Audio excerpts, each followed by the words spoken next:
Hello, everyone, and welcome to Appen Media's Georgia Politics Podcast. I'm Lyndsey Coates, and today we are welcoming in and celebrating Pride Month. I'm happy to introduce someone I've known for a couple years now, Noel, Heatherland, and they are an LGBTQ activist and advocate and has done a lot of big work with Georgia Equality, but here today is themselves. And we also have Jennifer Donlon of Roswell Empowered that started last year and has grown incredibly during that time. I'm also proud to call her a dear friend and Roswell neighbor. So welcome, Noel and Heather. Thank you for having us. Absolutely, absolutely. So let's dive in. We're going to be talking about LGBT the LGBTQ legislation that was going through the legislature this past session. We're also going to talk about other ways that you've been involved, the organizations that you're involved in, and what events and activities we can look forward to in June. So, Noel, you've been on the front lines of advocacy work in Georgia for years. So, tell us about that work, how you got involved and started. Sure. So, hello, everyone. Noel Heatherland. I feel most affirmed by they, them pronouns. And I currently work as the statewide organizing and outreach manager for Georgia Equality and also involved in a couple of different spaces. But probably the thing we want to celebrate the most is our legislative session here in Georgia ended back in April. It usually runs from January to April here. And there were 15 anti-LGBTQ plus bills introduced. And along with the support and camaraderie from different organizations and legislators, we defeated all 15 of those anti-LGBTQ plus bills. Excellent, excellent. And we are going to get into those for sure. So thank you. Yeah. Jennifer, Roswell as a North Fulton burb, it's typically not seen as very progressive. Maybe we are more so than the other northern burb cities, but the movement in the last year has really taken root, and a lot of that is due to you and your work in with Roswell Empowered. Tell us how that got started, what was the spark? If I'm very honest, the spark was fear.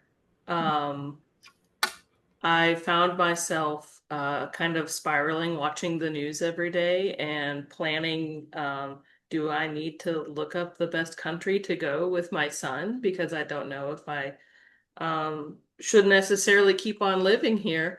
But then I just decided that I wanted to show my son Clark that it's important to make your home home, to not always run. So that was kind of the spark. And so last May we did a May Day protest in the rain in Roswell and had 140 people show up in the rain. And then Roswell Empowered was not a thing yet. It was just something that I decided to do. And from there, I met people like you, Lyndsey, and got involved with Roar and decided to do a pride walk in Roswell and had 600 people show up to It was that. insane. And It was awesome. it just has kind of snowballed from there. Yeah, yeah. It was one of those events where you look around after living here for so long, like I have, and you're just like, oh my God, this is phenomenal. This is great community. This is exactly the inclusivity that I want my kids to see and that kind of thing. So it really was fantastic. When you two think about why 2026 may feel different, more urgent, more electric than even like 5 years ago, what do you feel about that? What comes to mind?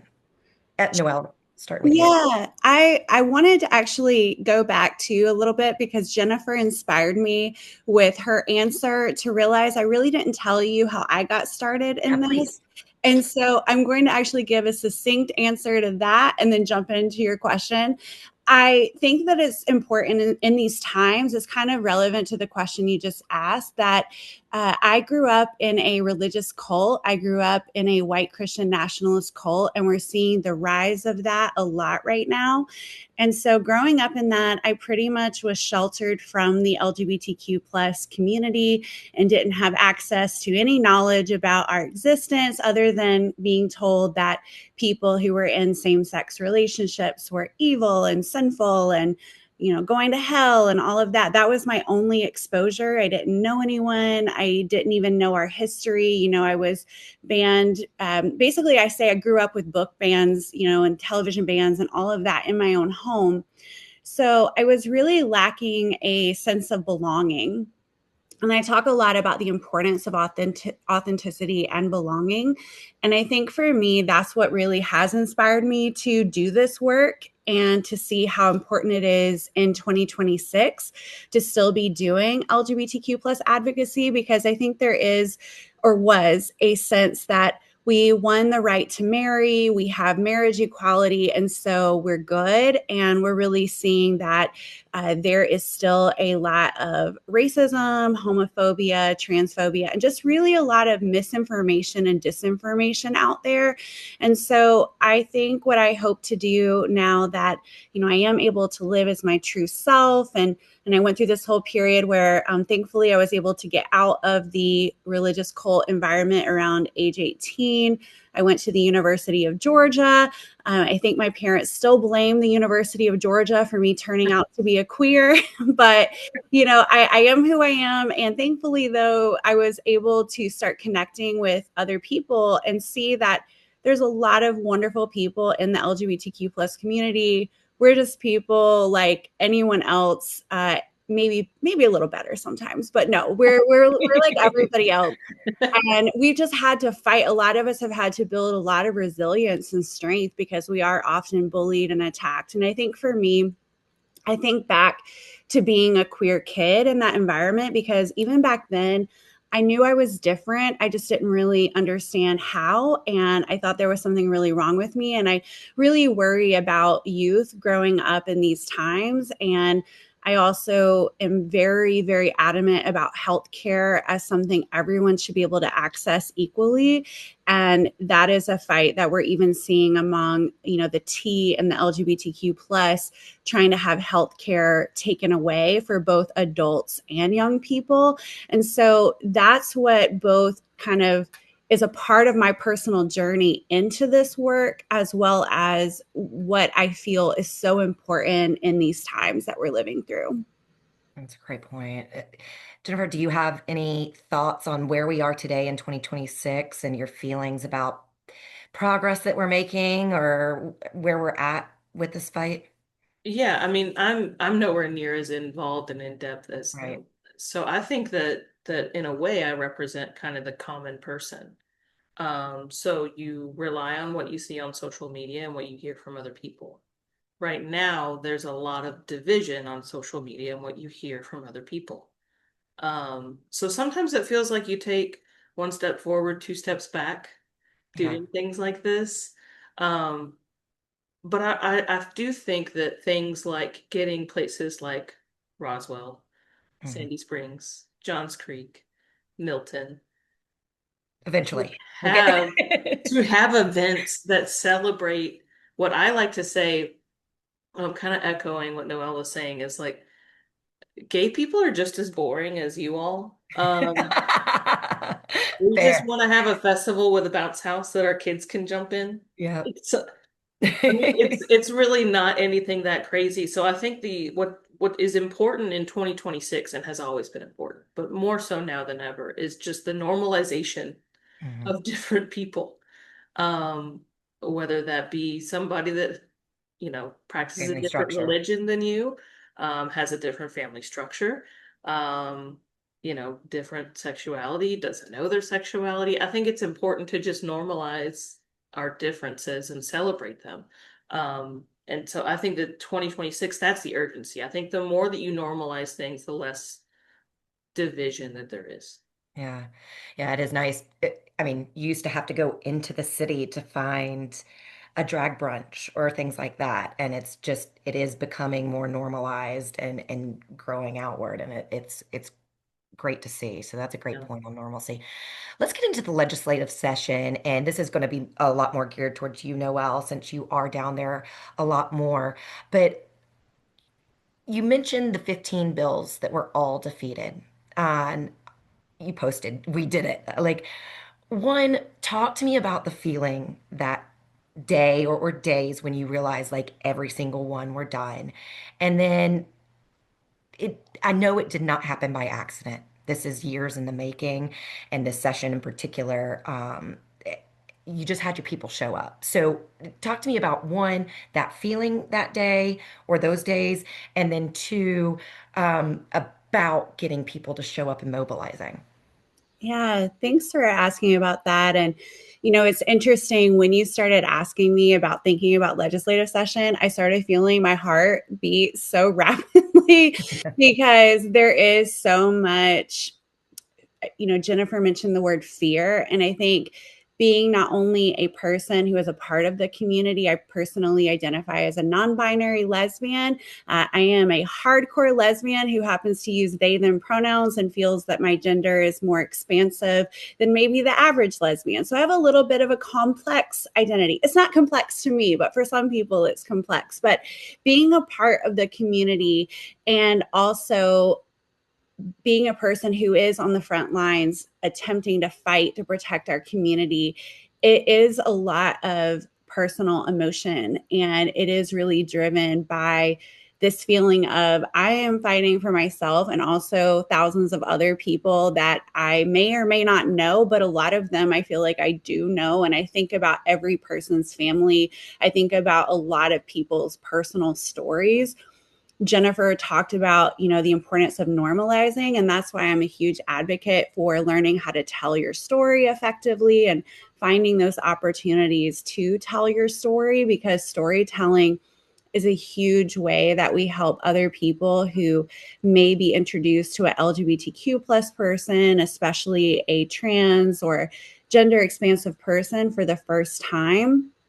Unfortunately, it's not always safe to tell our stories, so we have to make those choices. But I do think about all those stories, and those stories are really helpful. Sometimes we even share those stories as part of our campaigns, either for or against certain pieces of legislation. So anyway, my heart started beating really fast because, especially thinking back to 2025, which was the prior legislative session, we had 20 anti-LGBTQ plus bills introduced. So thankfully, there were 5 fewer this year, but I think it was just because they did get a couple passed in 2025. But 2025 was so horrific that there were many days that there were several people from our staff present at the Capitol, and we all had to be in different rooms at the same time for different pieces of anti-LGBTQ plus legislation. There were multiple days like that. So going into 2026, I was carrying all of that trauma from what we endured in 2025. And just really with the political climate, it's really hard to have your own personal well-being as a queer person, as an activist and advocate, when you're getting almost daily attacks from the federal government, from the president himself. It's really difficult. And I know that all of our community is facing that. So we're all carrying that through the legislative session. And thankfully, this year, we were able to really benefit from different legislators that we have relationships with. Georgia Equality has worked really hard to help identify and get elected certain legislators who are either from the community themselves or who are allies and are able to be inside the rooms where it happens. And so because of that, they are able to do not just negotiations, but also that storytelling piece. I think back to Representative Carla Drenner, who was, I believe, the first open lesbian to be elected to the Georgia House of Representatives. And she tells a story about how when she first went into the legislature, people were shunning her, not really wanting to speak to her as they would other legislators. And eventually, after years passed, one of the legislators who was a conservative man told her, when you first came in here, I didn't think you were worth getting to know, but I've changed my mind. And I think, it's a sad story to hear, but it's also a hopeful one that there is possibility for progress and change. And those types of relationships inside the Capitol are important So I'll just plug really quick. It's really important who you vote for, because who you have inside the Capitol, especially when it comes to a marginalized community, is huge. The other piece I'll mention is coalitions. It's really important that we don't work in silos. And while we may be focused on protecting the LGBTQ plus community, we also know that our fight is shared with those in the reproductive justice space.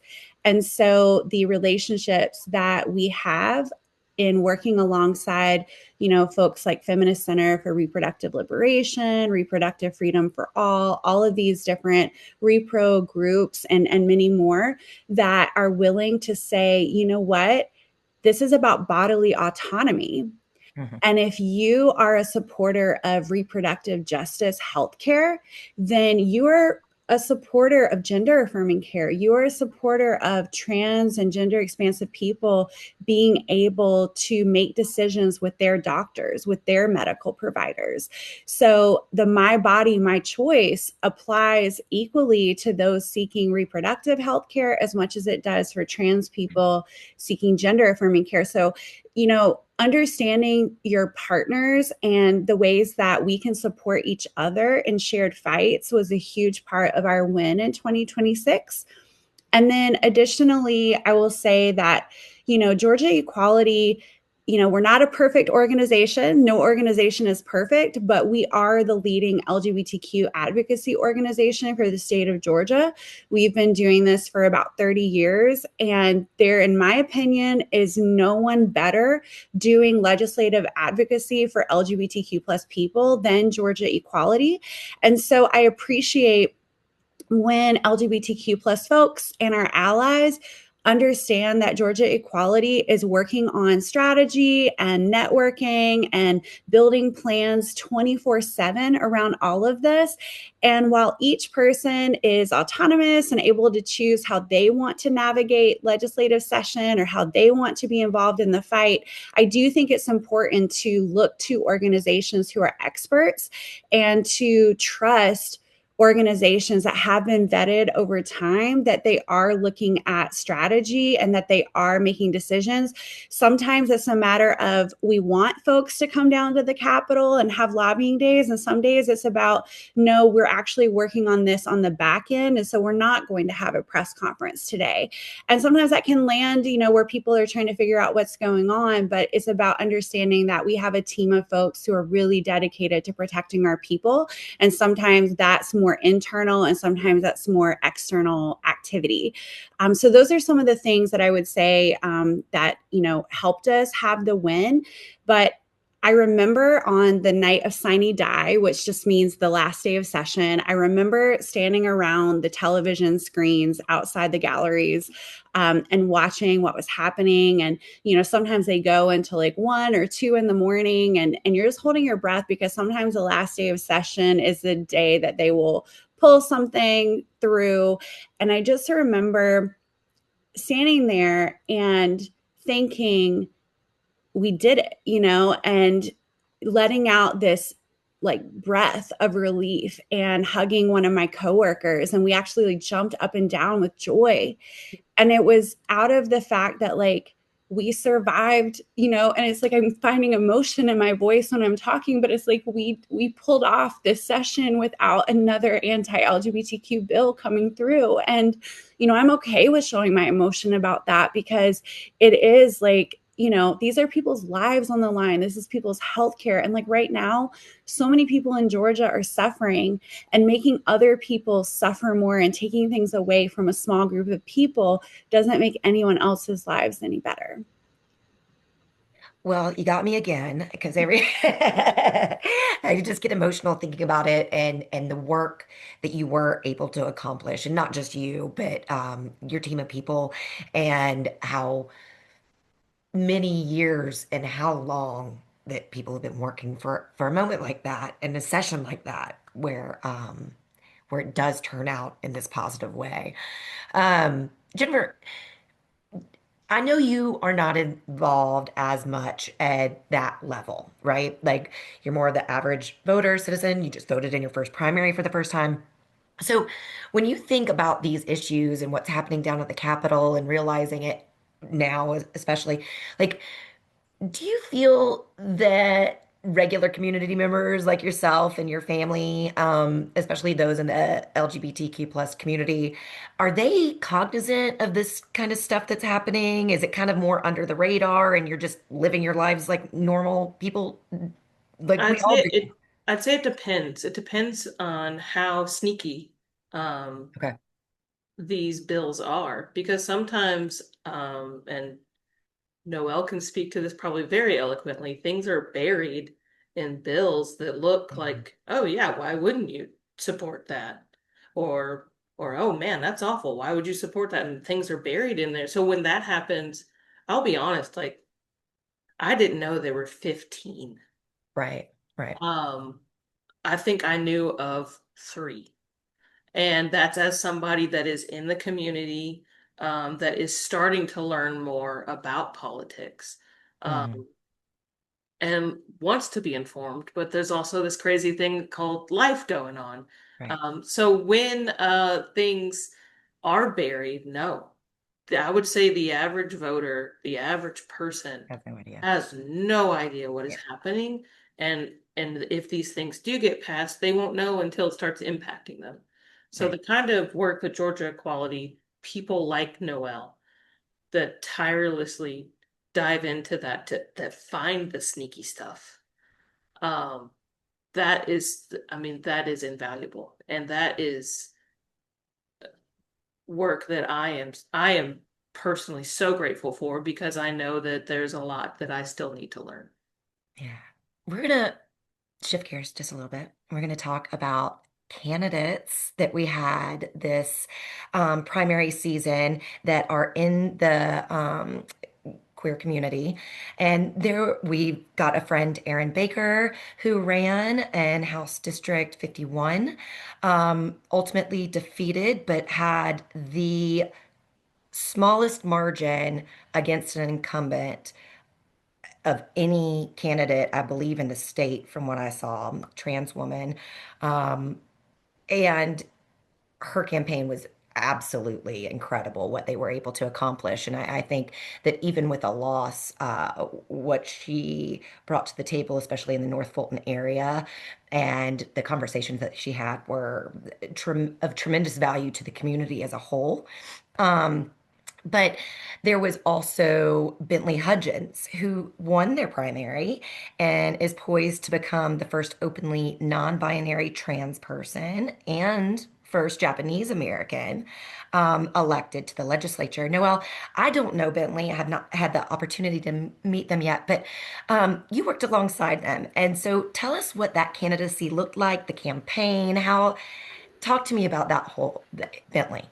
Yeah, I love Bentley on a personal level and as a candidate. So I'm excited to talk about them. So I've known Bentley for a number of years, met them in the community. And then, like you said, we worked alongside each other with me being at Georgia Equality and them being with the Human Rights Campaign. And so we've spent a lot of time down at the Capitol together for the highs and the lows.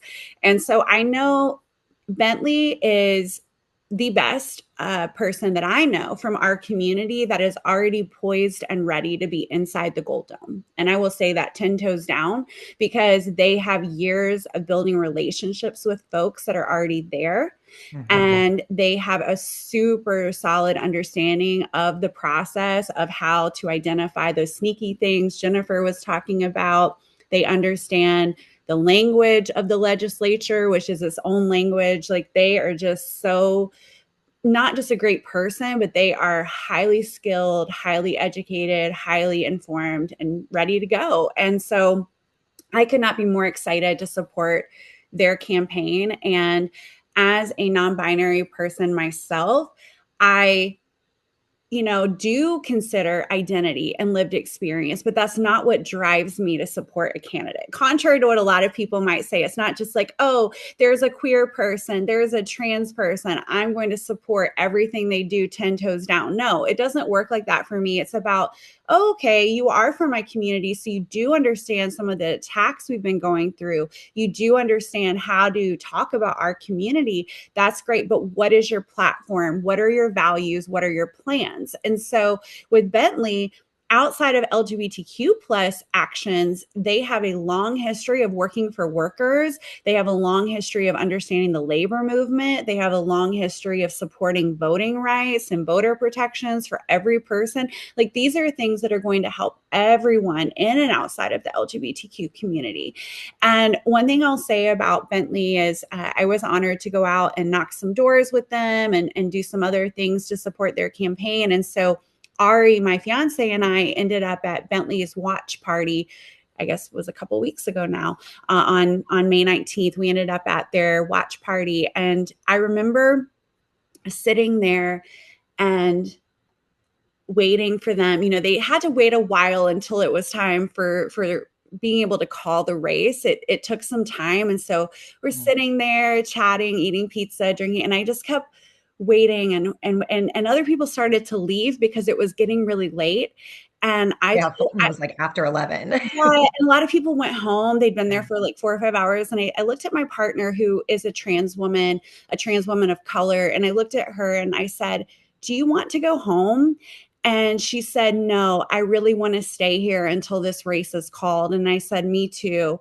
And we sat there, and eventually we saw Bentley come down. We were in Argosy, and they come down from the top of the stairs and come to the stage and start to say the words, "It looks like we are poised to have our first ever non-binary Japanese American in the Georgia State House." And I didn't even like realize it, but tears were just streaming down my face.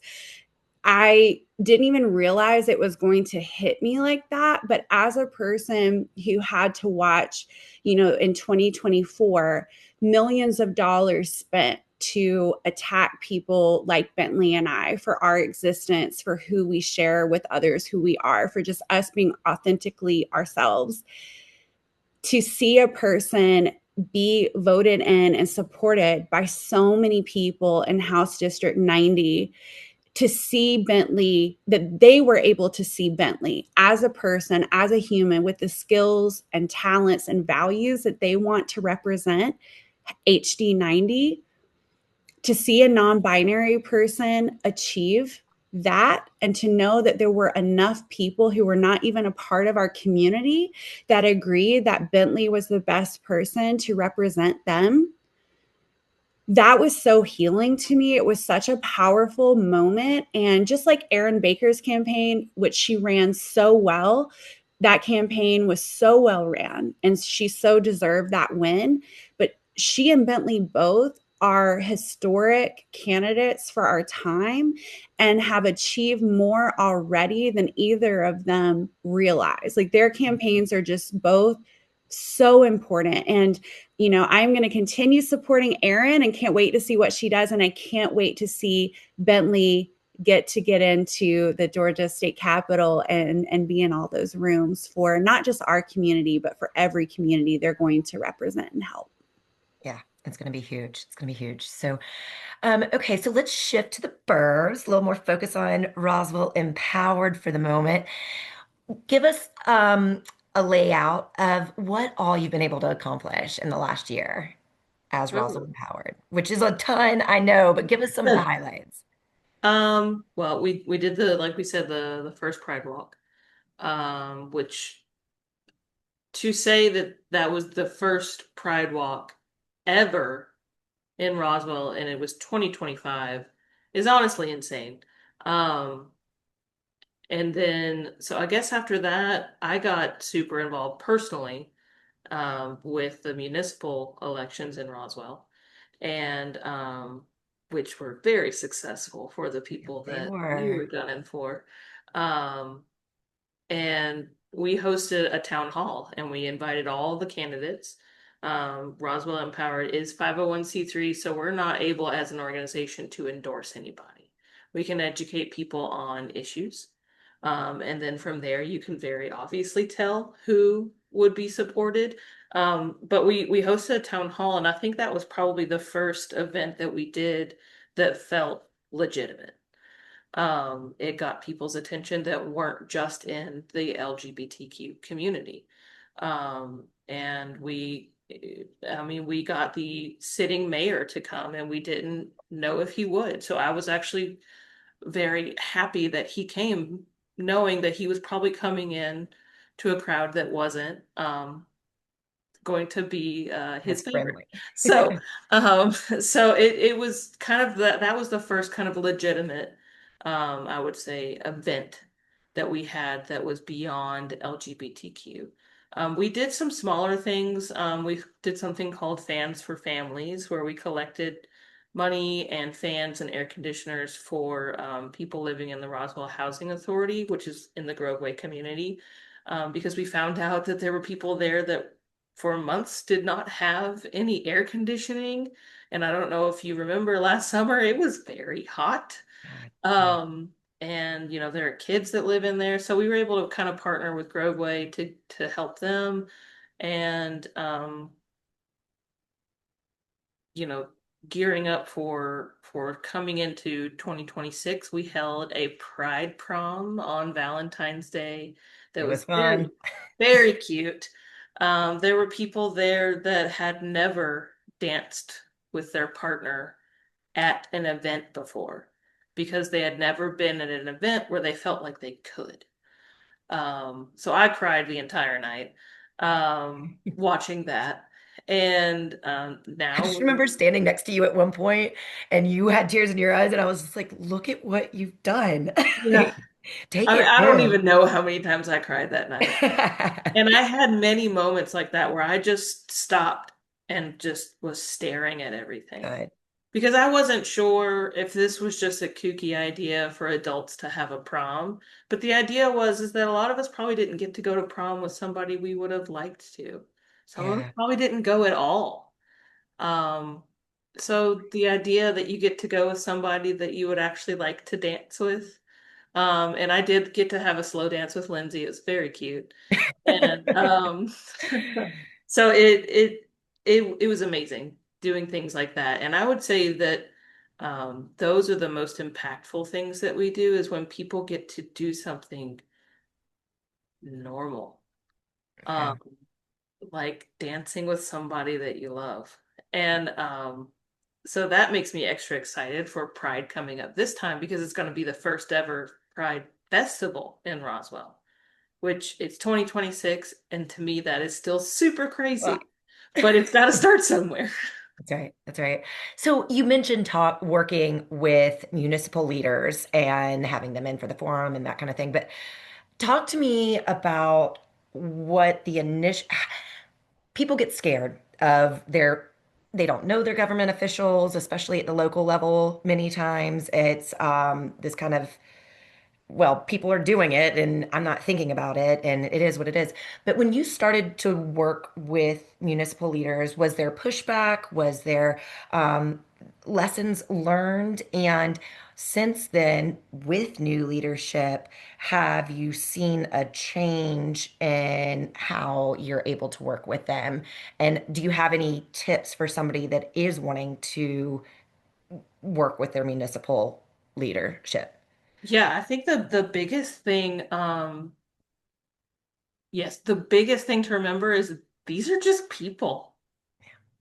I think that when you hear like mayor or city council member, you're like, whoa, that's somebody super, super important that I could never touch. No, they're at Kroger. Like you can talk to them anytime. They are our neighbors. They are regular people that live in the community. So I think that was something that I realized like, oh, these are just like regular people that want to do good things in the city. And yes, they're smart, they're qualified, they have drive, they're wonderful human beings, but In they're many just cases. Yeah. people. They're just people. So I think that that is the biggest thing is like if you want to get involved, it's actually really pretty easy. Yeah. You can go to a city council meeting and talk to them right before they get up there. There's this big fancy wooden desk that they're sitting at, but beforehand they're just standing around. And they're very easy to talk to. And from the most of them that I've seen, they want to have the conversations. Like They do. they're They open to it. do. Yeah. And that was something that was actually really cool and a common theme among the candidates that I would say probably all three of us supported. They wanted to talk to people. Mhm. They got excited to talk to people. They went out of their way to talk to people. I remember I gave a lady a ride to go vote when the mayoral runoff was happening. She needed a ride, 70-year-old lady that couldn't drive anymore. And one of the council members that had just gotten elected texted me. And you know, when you're in your car, on CarPlay, it pops up. So they saw their name and they were like, "You're texting with the incoming council member?" And I was like, "Yeah, she's just like a person." And I was like, "You could talk to her right now if you wanted to." So I think that that's the thing, is demystifying this, that they're untouchable. Right. Um, because I kind of assumed that myself. Like, they do press conferences, they have a fancy desk, they say the Pledge of Allegiance before they do everything. Like, it's like they're just regular people. So Right. it's actually super easy to get involved. And to take the fear out of it of like, hey, like I have knowledge base of my own that may add value to a specific situation or something, and I shouldn't be scared to reach out. And that's something Yeah. I'm consistently trying to advocate for to the public as well, to that Yeah. as I try to get more people involved in local municipal politics, and not politics, but running of your local town and I understanding think what's going on. the other thing that's Yeah, important to remember, and not to sound elitist, they work for us. right. And I Great. think we forget that Yeah, because they have this title, but they work for us. And I think the majority of the Roswell City Council and the mayor understand that, which is great. It gives me hope. And you had asked, now talking with them, I text with almost all of them. yeah, same. So it's remembering that to take the fear out of it, is that they work for us, the people. It's a really great reminder. I'm gonna talk just for a minute, one question about allyship from both of you, and then we'll get into kind of celebratory celebrations that are going to be happening and end this on a really high note. So for those of us that are kind of new to this, we may not have a queer person in our lives or a trans person. And talk to me. We'll start with you, Noel. What can somebody do to understand better, to get to know this, to be an ally? What does that mean? And how do we get there? That is a great question. We definitely need our allies. Everything that I talked about before, whether it be Bentley winning their race or defeating all 15 of the anti-LGBTQ plus bills, or just making the world a safer place for those of us in the community, we need allies more than ever. And so I appreciate, bringing that up. And a couple of things I would suggest is, number one, if you don't know a queer person, or if you want to know another queer person, people are welcome to get to know me. My Instagram is public, and you're more than welcome to find me at Noel, the number 4, Collective Liberation. And I post a lot of things to help people have an inside look into my life, probably more than I really should post, but I do it because I want to help with the storytelling piece. I want to help with the normalization piece. And I also give people opportunities to connect with the community and get involved and find ways to support. But besides that, I will mention the Georgia Equality website has a whole page dedicated to resources specifically for the trans community. Because what I do want to amplify is that while every single person in the LGBTQ plus community needs and deserves support, the T and the Q, specifically transgender people, are under the highest level of risk of violence, bullying, etc. right now. And so I want to make sure it's really clearly stated that in order to be an ally to the LGBTQ plus community, you must be an ally to the transgender community.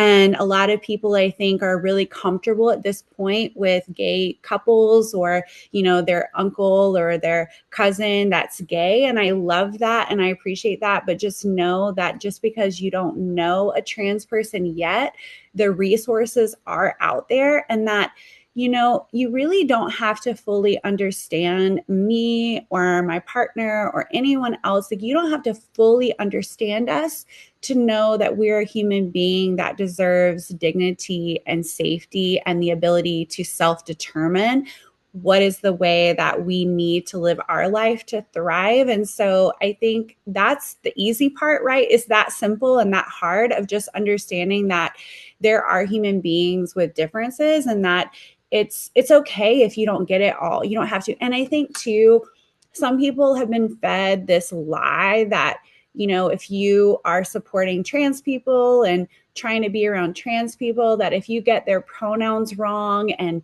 misgender them, that they're going to, lose their temper on you. And that's just factually, that's just not how it is. They may ask you, hey, I go by she, her. They may remind you of their pronouns. They may ask you to do better with it if they've already reminded you multiple times. But the people I know, and I know a lot of trans and gender expansive people, they aren't going to be mean. They're going to give you a chance to learn. And I think that's the last thing I'll mention. There's a lot I could say about this, but I'll just mention that to be an ally requires being willing to have humility. It requires the willingness to know that you won't always get it right. And I experienced this. I aim to be an anti-racist person. I desire to be a pro-Black person. But what that means is that as a white person, I am going to mess up sometimes. And that's the same for a person who's not LGBTQ plus, trying to be an ally to our community. That's okay. I appreciate you trying. So please just keep trying, keep learning, and keep being open to understanding how to be more of an ally. Jennifer, I'm going to get a little more specific with yours with this, and more hyper local than I think most of our audience will understand. But we both know Council Member Zach, and he had a faux pas at a progressive women's meeting during his campaign, where he was asked about being an ally, and he was like, I wouldn't call myself that. And kind of there was a gasp in this room, and there was anger afterwards, and kind of like, what the hell, honestly. um and I think for him, in knowing him, he didn't quite, and I don't know if he still does understand the full, or what it means to be an ally. Because even in talking with him more recently, and knowing what a friend he's become to you and others in the community, or has been friends with others in the community for a lot longer, he still will say, like, they're my friend. Like, I'm not, what is, I still can't, I still have a hard time calling myself an ally. So what do you think of that whole piece of it? And yeah, just talk to me about what you think about that. Yeah, so full transparency, I was in that meeting, I was in that room, and I was one of the people that was really mad. Um, and I let him know that I was really mad. Um, I think that in talking with him, and now especially actually knowing him, um, Mr. Zach likes to Google the definitions of things, and likes to look at the black and white definition of something. So I think that in his mind, if he wasn't out at marches, if he wasn't doing protests, if he wasn't going down to the Capitol and advocating, then he had no right to call himself an ally.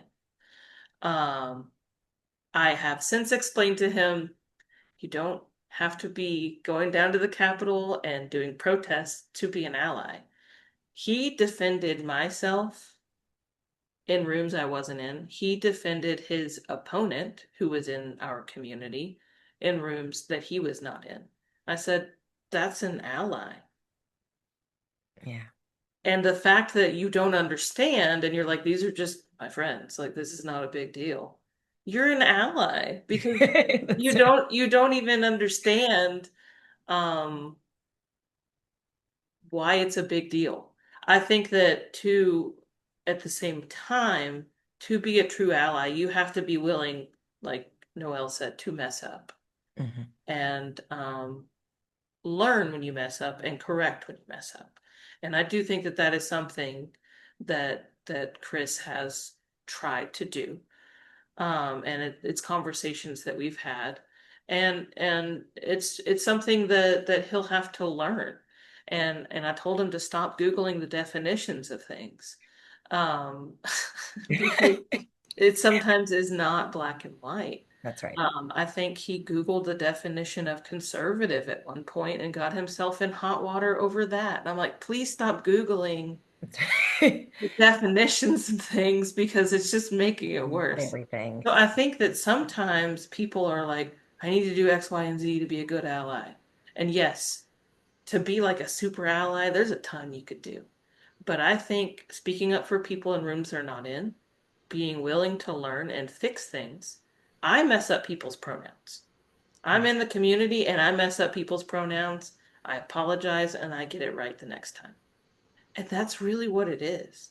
It's just believing that these people are people and deserve to be treated as people and defending them in rooms that they're not in or maybe don't even have the opportunity to be in. Mhm. Um, and I think Chris does that. He I just do. I agree. feels like he doesn't deserve the title ally. Could I add one thing on this really Please. quick? Is that one thing I'm taking away because I don't know this person, but what I do know is that the word ally has become a little bit controversial in certain circles of Okay. I don't know if I have the right to claim to be an ally, kind of like what you were mentioning. And I think that the way that you know that you're an ally is if someone, hopefully multiple people from that community that know you tell you that you are. So, ally is not a word that you necessarily get to claim for yourself Hmm. until people in that community tell you that Yeah. your actions and words are making you one. And I know we probably have a wide array of folks who may, listen, that allyship is a starting point. And I hope that people understand that there is opportunities to be supportive and stand with us that are beyond allyship. But my Amazing. hope is that everyone can get into a place of allyship. And there is meaning in especially a government official saying, I am an ally to the community, because right now we are under such attack. It is important to be clear with one's words where one stands, right? So Mhm. there is an importance to that to say, whether you use the word ally or not, making it clear the LGBT community are my friends and I support them in being human and living their lives safely. So the word ally can bring up a lot of different thoughts and ideas, but there is a lot of value in understanding how one determines whether one is an ally or not. Really solid eh, takeaway or addition to that so that we can find some clarity on that word that can be confusing to so many. All right. We're going into Pride Month. This will air in June, celebrating Pride Month. We know Atlanta's huge parade that's amazing is in October, our big Pride festival, because Lord knows it's hot as hell in June in Atlanta. But talk to me about some of the events that are happening in Atlanta for Pride Month, Noel. Yeah, so there are a few different things that I will mention right now. The first one is there is a Pride Run happening on June 7th in the morning. The Atlanta Pride 5, or it's not sponsored by Atlanta Pride, but it is a Pride 5K and it benefits multiple organizations. One of them is Outfront Theater, which I am a big supporter of LGBTQ plus arts. And so Ari and I are both running in the Pride 5K in Atlanta on June 7th to help support Outfront Theater. They have lost some of their funding, and we want to make sure that queer theater stays a part of Atlanta. So please look out for their shows. They actually are having a really cool Wicked themed show during the month of June. So that is a great way to celebrate Pride, is by going to one of Outfront Theater shows. And then also, a really awesome way to celebrate Pride is on June 27th. Georgia Equality is having their annual gala, and it is a fundraiser for all of the work that we do year round. We're not just up at the Capitol, although that's a bulk of our work, but we are invested in communities across Georgia 365 days a year, and we need support. So June 27th, please mark your calendar, tell your friends. General admission tickets and whole tables are available on our website right now. So please go there, and I'd love to see you there. And then I will, yes, a lot of our bigger events down in Atlanta will be happening in October. And I have a personal announcement about Atlanta Pride that I cannot make yet. I'm Oh, not allowed. I'm not allowed to tell anyone yet. But okay. I am going to tell both of you when I can. I will be posting it on my Instagram as soon as I can, but I'm having to wait for that to be released. So, with that, I'm going to let Oh, Jennifer talk, because I know she has a lot more things happening in Roswell for Pride Month, and I want to give the rest of the time to her to talk about that. yes. Shoot it at us, Jen. Let's Well, hear it. I can't wait to see what this I announcement. know. I'm like, I'm ooh. I've forgotten everything that is happening in June now. I'm like, what is the announcement?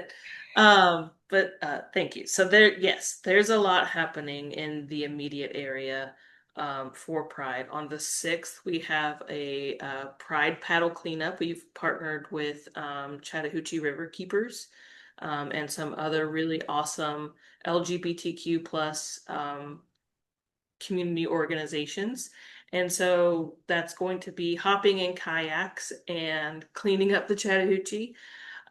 So you can follow Roswell Empowered on Instagram to get more information on that. And then the week of Pride in Roswell, we have just declared that it's Pride Week.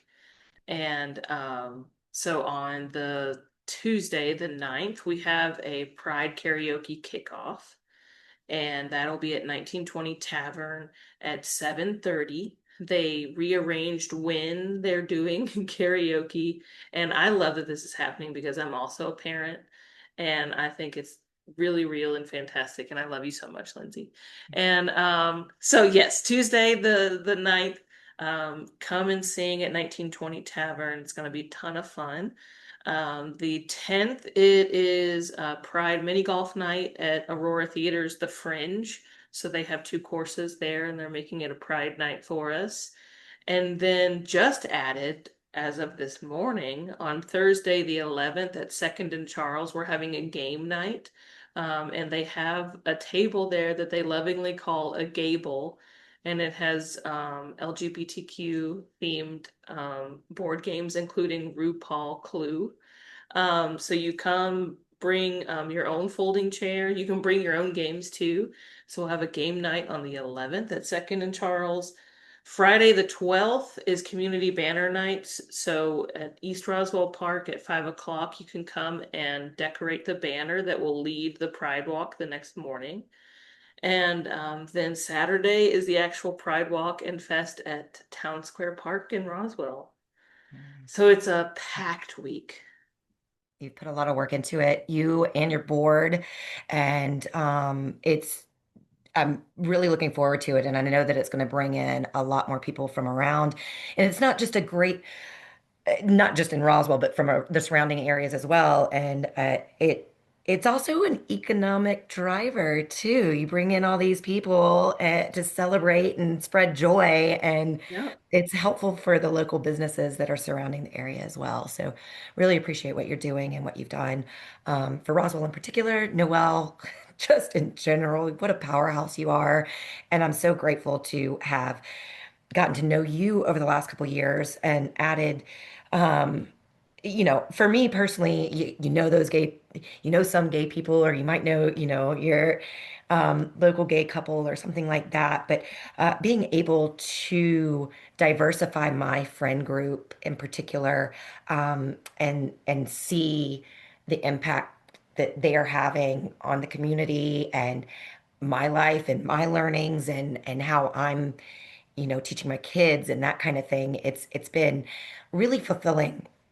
Not to make this about me, but I just really realizing how colorful our communities are, and especially in the Atlanta metro area, Atlanta in particular, we're such a melting pot and diverse, and it's really amazing to see that it's that from the city out, it's growing and blossoming, and everybody's it's starting to become more normalized, like you mentioned earlier, Jen. So I want to thank you both tremendously for all the work that you've done, are doing, will continue to do.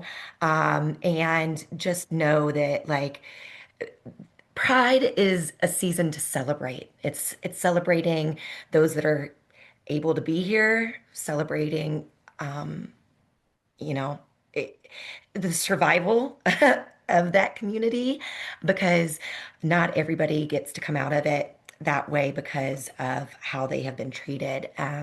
And so it really is looking at it like the humanity of all of us. And so, with that said, thank you both again.